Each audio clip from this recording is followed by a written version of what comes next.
안녕하세요. 북사랑 카페에 오신 여러분들을 환영합니다. 오늘 제가 여러분들께 소개해드릴 책은요, 완벽한 커피 한 잔이고요. 저자는 레니 킹스턴. 이 책의 총 페이지 수는 190페이지고요. 출판사는 도서출판 푸른숲입니다. 저는 매일 아침 일찍 일어날 때마다 커피 메이커에서 흘러나오는 구수한 커피 향과 한 잔의 커피로 하루를 시작하는데요. 그렇게 하루를 시작하는 단순한 커피 한 잔에 그렇게도 많은 역사와 과학이 숨겨져 있는지를 비로소 이 한 권의 책을 통해 알게 되었죠. 이 책의 작가는 레니 킹스턴이고요. 이분은 푸드 컨설턴트이자 요리 인류학자라고 하고요. 호주 멜버른에서 태어나 애들레이드 대학교에서 식품 연구와 저술로 석사학위를 받고요. 디킨 대학에서 교육학 석사를 받은 후 전 세계를 여행하면서 커피를 비롯하여 식품의 생산과 조리, 식문화 인류학 전반을 다루는 연구와 다양한 활동을 하고 있다고 합니다. 커피의 역사는요, 지금으로부터 거슬러 올라가서 르네상스 무렵부터 유럽 전역으로 퍼지기 시작했다는데요. 원래의 원산지는 아프리카였다고 합니다. 전설에 의하면 어느 염소지기가 자신의 염소들이 우연히 이상한 식물의 열매를 씹어 먹어본 후에 지칠 줄 모르고 날뛰는 현상을 발견했다는데요. 그 염소지기도 그 식물을 직접 씹어 먹어본 후에 기운이 솟아나는 걸 느꼈다고 합니다. 그 염소지기는 이 마법의 식물을 그의 마을로 가져가게 되고요. 이 특별한 식물의 소문은 그때로부터 널리 퍼지기 시작했다고 합니다. 지금으로부터 서기 1000년 전 에티오피아 부족들은 커피 씨앗 원두가 들어간 열매를 갈아 동물 기름과 섞어 사냥길이나 장기 여행 중에 연명하기 위한 일종의 에너지바를 만들어 먹었다고 하고요. 일부 유목민들은 심지어 지금까지 이 에너지바를 먹고 있다고 합니다. 다른 일화에서는 무슬림 학자들이 에티오피아 여행길에 커피의 각성 효과를 인식하고 아라비아 반도로 돌아오는 길에 커피를 들여왔다고 하고요. 특별히 종교적 이유로 알코올 음료를 마실 수 없는 무슬림에게 사랑을 받았다고 합니다. 아랍 문화권 전역에 카페카네, 즉 커피하우스들이 속속 생겨나서 각 지역의 사교와 교육과 오락 전반에서 구심점 역할을 하게 되었다고 하네요. 한편 이탈리아 베네치아 무역상들이 최초로 커피를 유럽에 들여온 것은 1615년으로 원두를 중동에서 들여온 듯 합니다. 당시 커피는 이 도시에서 인기 있는 음료가 되었고요. 1650년대 베네치아 거리에서 행상인들이 커피를 팔았다고 합니다. 유럽의 최초의 커피하우스는 이때 문을 열었다고 하니 참 역사도 깊고요. 그때의 커피하우스는 어떤 모습이었을까? 살짝 궁금해지네요. 당시의 커피는 숙취와 통풍, 천연두를 비롯해 온갖 질환을 치료해주는 의학적 효과가 있다고 여겨졌습니다. 이렇게 급속도로 퍼져간 인기 음료 커피는 서쪽으로는 유럽, 동쪽으로는 페르시아와 인도, 그리고 신대륙까지 전파되었다고 합니다. 1713년 프랑스 식문학자 앙투안 디 쥐시는요, 커피나무에 처음으로 코피아 아라비카, 즉 커피 아라비카라는 라틴어 식물 학명을 붙였죠. 오늘날에도 커피를 사랑하는 이들이 이 식물원에 와서 18세기 커피나무의 직계 후손인 나무가요, 오늘날 전 세계에 경작되는 커피 대부분의 종자를 제공했음을 알게 된답니다. 신세계의 경우 커피는 스페인과 포르투갈의 영향으로 18세기에 중남미와 남미에서 큰 인기를 끌었다고 하고요. 북미에서는 영국 아래 식민지로 있을 때 주로 차를 마셨다고 합니다.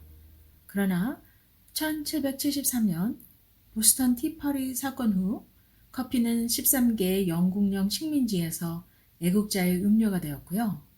이 13개 식민지들은 1775년에서부터 1785년에 독립전쟁 후 지금의 미국을 이루었다고 합니다. 그래서 이곳 미국에서는 사람들이 차를 마시기도 하지만 거의 커피를 더 즐겨 마시는 것이 대세인 것 같습니다. 자, 그럼 커피의 역사는 이쯤 하기로 하고요. 커피의 계보를 좀 알아보자면 크게 두 가지로 나뉜다고 하는데요. 첫째, 아라비카 커피.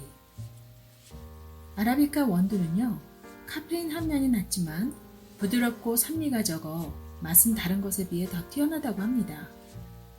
국제커피협회에 따르면 세계 커피 생산의 60% 이상이 아라비카 종이라고 하네요.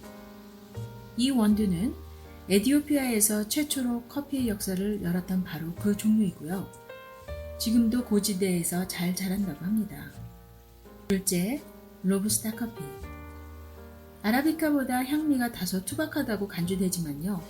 크레마, 즉 에스프레소 샷 위쪽 표면에 생기는 거품층을 더 풍부하게 만들어준다는 이유로요.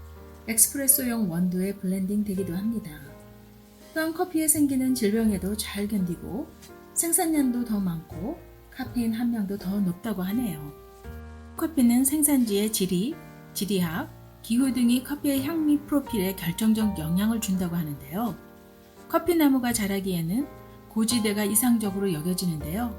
그 이유는 낮은 기온은 성장 주기를 늦춰 커피가 좀 더 오랜 시간 동안 성숙하게 하고 풍부한 향미를 이끌어낸다고 합니다. 고지대에서 생산된 원두는 보관 시에 향미가 더 오래 유지된다는데요. 성숙 과정이 연장된 만큼 원두가 더 단단하기 때문이라고 하죠. 반면에 저지대에서 자라는 커피나무는 성장 기간이 짧고 생산량도 더 많다고 합니다. 저지대 생산 원두는 훨씬 연해서요. 강한 불에 원두를 볶는 것보다 약한 불에서 볶는 것이 적당하다고 하고요. 로부스타 커피는 카페인 함량도 훨씬 높고요. 높은 기온, 지속적인 곰팡이 전염 가능성 등 거친 환경에 더 잘 적응하고 저지대에서 잘 자란다고 합니다.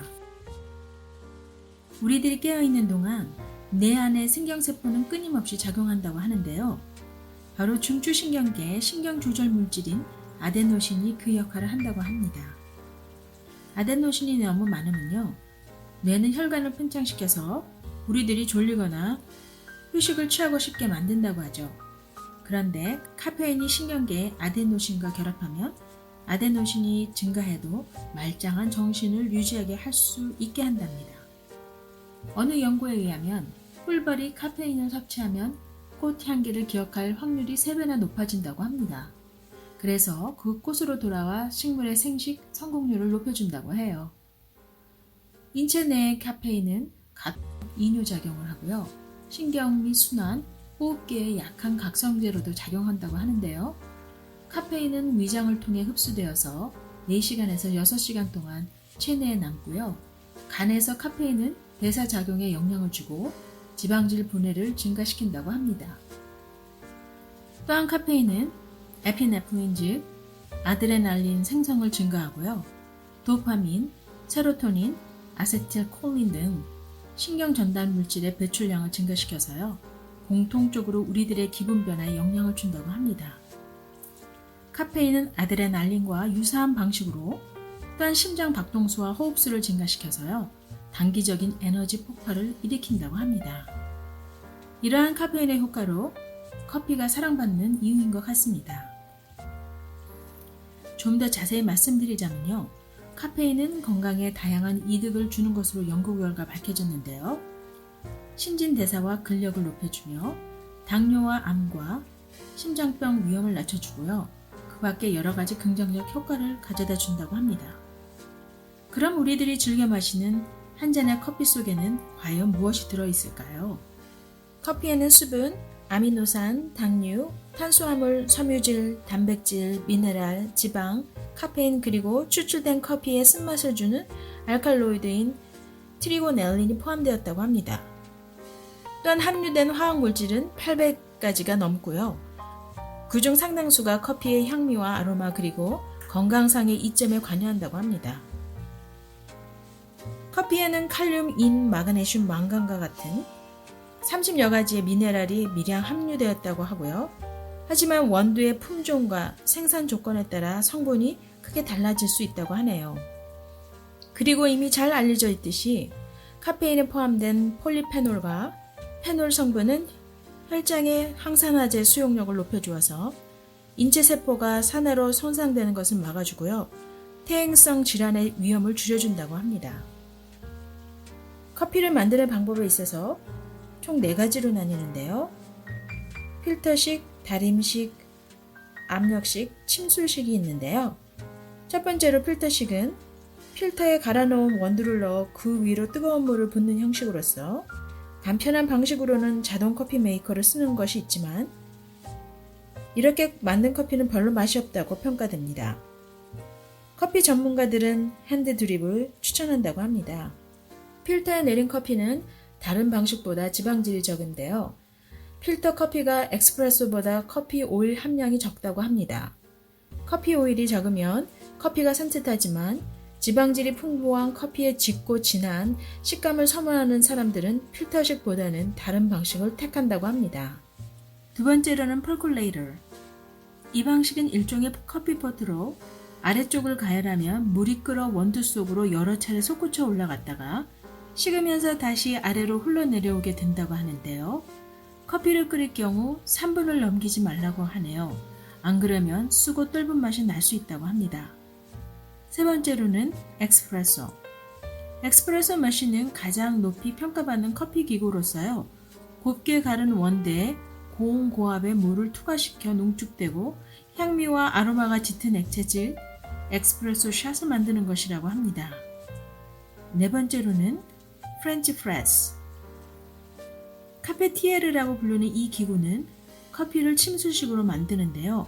가른 원두를 뜨거운 물에 담가 놓고 커피가 다 우려지면 프렌즈를 눌러 원두 찌꺼기를 필터 아래로 모은다고 합니다. 프렌치 프레스로 커피를 내리면 10분 내로 따라 마시라고 합니다. 원두 찌꺼기가 커피 속에 있어서 프렌저를 누른 다음에도 커피가 계속 추출되기 때문이라고 하죠. 다섯 번째로는 콜드블루. 몇몇 기구는 찬물을 사용하는데요. 추출 속도가 느려서 24시간까지도 걸리고요. 그 결과 얻어진 새카맣고 진한 액체를 뜨거운 물이나 찬물 혹은 우유와 섞어 마신다고 합니다. 콜드블루 커피는 산도가 낮아서 에스프레소나 프렌치 프레스 커피 애호가라면 콜드블루의 다소 향미가 떨어진다고 느낄 수 있을 텐데요. 고온에서 만든 커피 오일이야말로 향미에 확실한 영향을 미치기 때문이라고 합니다. 마지막으로 완벽한 커피 한 잔을 만드는 데는 물의 양, 물의 온도, 물의 종류 이 세 가지의 배합이 잘 맞아야 가장 이상적인 커피를 만들 수 있다고 합니다. 첫 번째로 물의 양. 커피와 물의 비율은 1대17 혹은 원두 10g, 2큰술당 물 170g. 일반적인 커피잔의 용량으로 4분의 3컵으로 시작해보라고 작가는 이야기하고 있고요. 이 같은 추천 커피 비율은 주방용 디지털 저울을 사용하면 선호하는 커피의 농도와 만드는 방식에 맞춰 적정량의 원두를 계량할 수 있다고 합니다. 두 번째로는 물의 온도. 가장 최적의 이상적인 물의 온도는요. 91도에서 95도이고요. 물이 95도에 가까울수록 커피 맛이 좋아진다고 하네요. 끓는 전 100도에 가까운 물을 사용하면 커피에서 쓴맛이 나기가 쉽고요. 91도의 이하의 물을 사용하면 연하고 밍밍한 커피가 된다고 합니다. 세 번째로는 물의 종류. 커피를 내릴 때는 필터로 여과한 물이 최적의 선택이라고 하는데요. 커피를 내릴 때 증류수를 사용하면 산도가 비교적 높고 미네랄이 완전 제거된 물이라서요. 커피 만드는 기구에 부식을 형성해 기구에 손상을 입힌다고 합니다. 반대로 센 물을 사용하면 미네랄 성분이 석회질 칼슘 침전물을 생성해서요. 커피 메이커 내부가 막힐 수 있다고 합니다. 오늘 저는 잠시 완벽한 커피 한 잔이라는 책의 내용을 정리해 보았는데요. 정리한 내용을 잘 참고로 하셔서요. 좀 더 질 좋고 맛 좋은 커피를 만들어 드시길 바라고요. 또한 한 잔의 커피로요. 바쁜 일상 가운데 삶의 여유를 즐기시는 여러분이 되시길 바랍니다. 그럼 다음 영상에서 뵐 때까지 안녕히 계세요.